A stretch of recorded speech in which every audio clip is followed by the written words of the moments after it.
Peeps, it's Angela. Thanks for joining me. I'm going to show you how to use these mini cutters in a little bit of a different way. Today I'm going to use the non-cutter side of them, the plastic edge, which I guess you could use them as a cutter if you wanted as well. But I'm going to use them to imprint clay and fill those imprints with paint and pan pastels and show you two different ways to make this pendant. The first thing I'm going to do is I've got my black clay in a square of clay that's suitable for the size cutter I'm going to use. My cutter is large at 2.75 inches, so you can size yours appropriately to whatever shape or cutter size you're going to use. I'm going to use plain acrylic paint. This is just the cheapo stuff, Folk Art brand, and I'm going to dip the plastic side of the cutter into the paint and then imprint the clay with the paint, pushing in slightly just to have a little bit of a recess because I do want to sand it when I'm done with it just to make sure that everything is crisp and that the paint is all within the little circles and didn't get on the actual black clay to distort the image. So I'm dipping the cutter into the paint and then impressing that lightly into the clay. If it sticks or it feels a little tight, I do spin it a little bit, just like turn it, and that helps it come off of the clay. So I turn it a little bit while I'm lifting it up, and then that allows it to release the clay without having possible paint drips or anything come off of it. So you're going to continue making your design, and I am going to step down in the size of the ferrules as I go. So I'm going to start with my largest and then I'll work down to the smallest size, and I'm just making random circles and imprinting this piece of clay. And it's okay to redip and go back into the same impression. I'll do that quite often just because the first time doesn't always leave a nice amount of paint behind. With the second imprint, I found that because it's already got a little bit of a shallow recess made by the first one, the paint does tend to fill that hole a little bit easier. So I'm just going to keep doing this until I have my design completed. Thing that I do want to mention is that I am cleaning my little cutter every time when I'm done with that particular size. I'm wiping it with a wet wipe. You could keep a little dish of water at your desk or work area and just drop it into that and then clean it at a later time. It's just such a small trace amount of paint that actually gets on the little mini cutter that I find it easier to wipe it off with a wet wipe.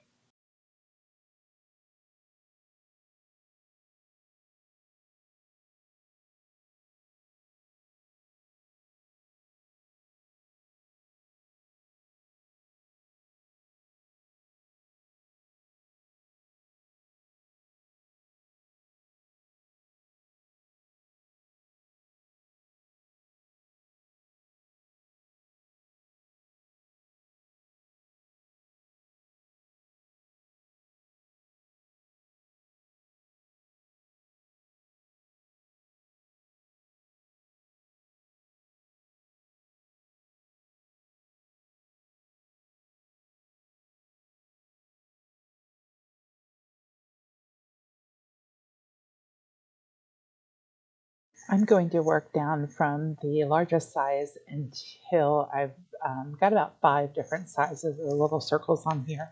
I'm not going to use the smallest one, even though it is very small. It leaves a solid paint dot instead of an outline of a circle just because that little opening is so narrow.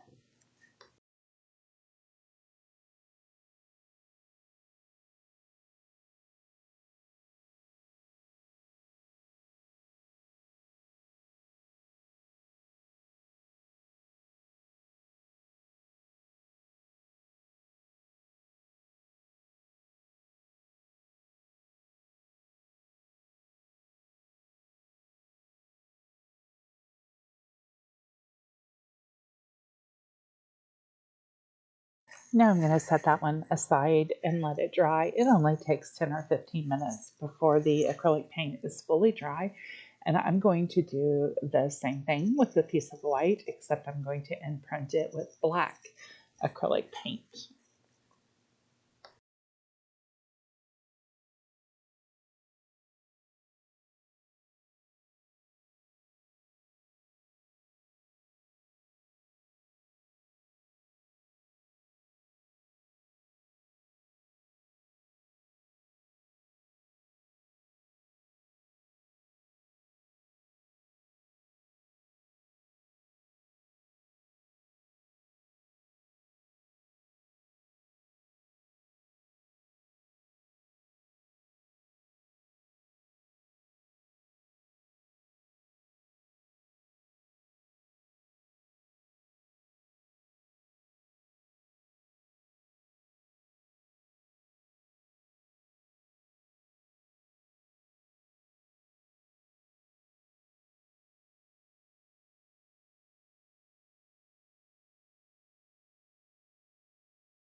See that little tiny piece of black fleck between the two circles? I'm not going to worry about that overly because the sanding process will get rid of that easily.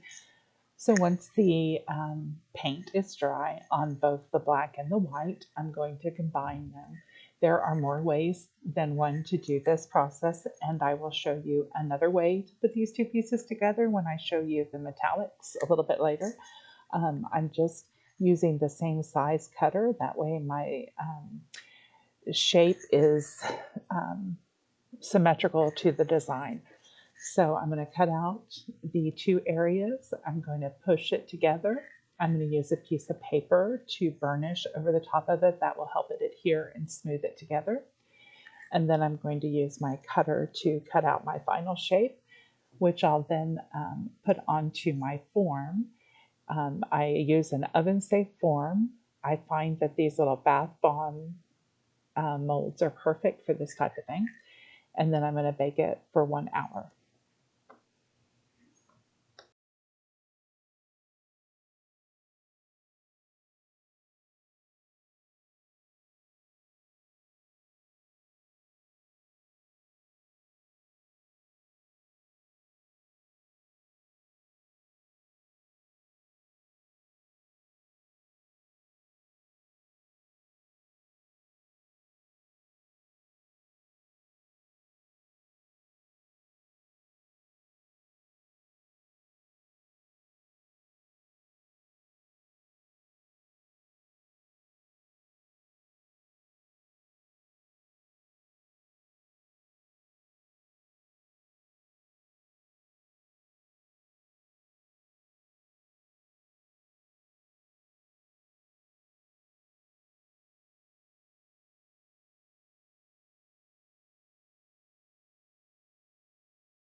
For this one, I want it to have metallic little circles, so I'm going to use the mini cutters, and again, I'm using the plastic side, not the metal side, and I'm going to imprint my design, but I'm going to push these a little deeper in the clay because I want a well that I can then fill up with the pan pastels, and then it will allow me to smooth it back over and leave the imprint. Because there's no paint or moisture on the plastic side of the mini cutters, they do tend to stick a little bit easier during this process. So remember to use the twist. A little bit of a twist will help it release when you lift them back up.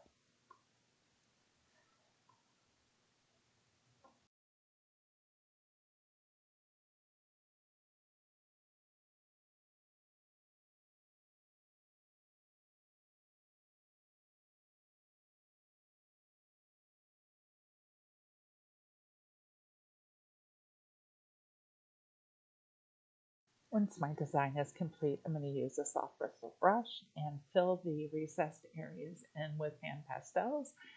I'm going to use a couple of different colors of these metallic pan pastels. You could use micas or chalk powders to do the same type of application. Once I have the recessed areas completely filled in, and I am going to brush them in pretty thoroughly, I'm going to use tape to remove the pan pastel from the top layer of the black clay, and that will clean the image up and only highlight the circles with the metallic pan pastel.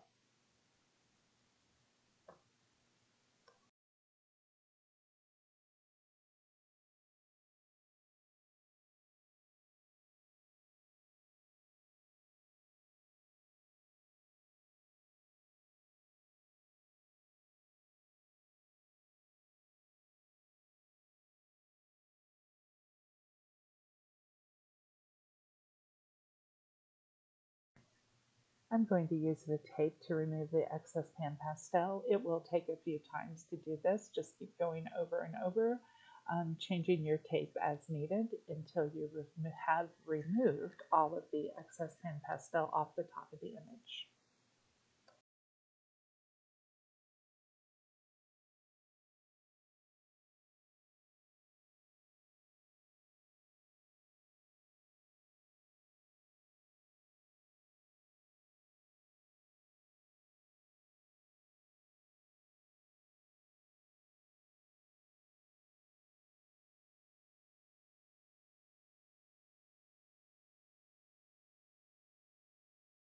Now I'm going to do the same process with the white piece. I'm just going to use slightly different metallic colors. I'll mix silver and copper for this side where I have gold and copper on the black side.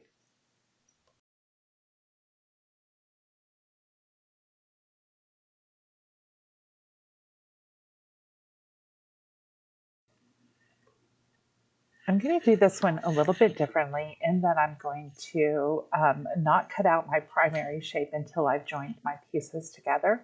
I will use the paper to smooth away any fingerprints and to make sure by burnishing it that the two colors are bonded together. I will spend some extra time cleaning up the edges of this one. That way I don't have to sand it when it comes out of the oven. I am going to leave this one matte just because I like the look of that flat black against the metallic sheens of the pan pastels.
I'm going to do a little bit of wet sanding to make sure that I remove a couple of micro paint splatters.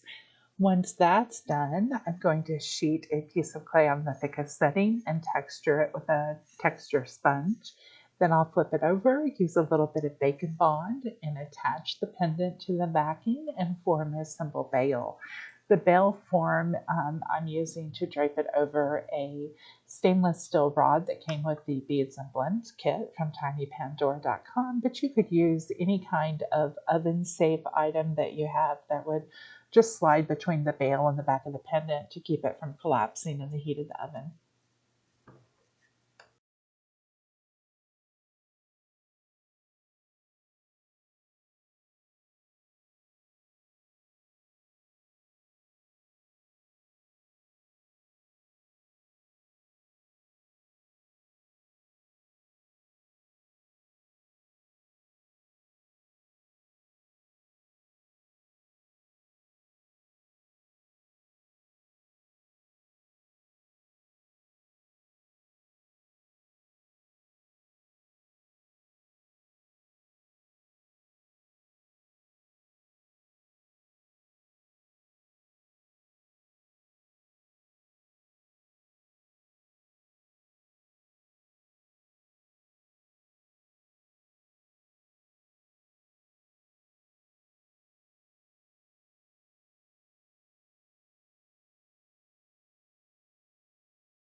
Once the bell's in place, I'm going to put the pendant face down into a metal round cutter just to use as a holding form. That way it doesn't shift and roll around in the oven. I hope that you've enjoyed this very simple tutorial and that it jumpstarts your brain and gives you some ideas. I can't wait to see what you make, and I really appreciate the time that you've spent with me today watching the tutorial. Bye, peeps.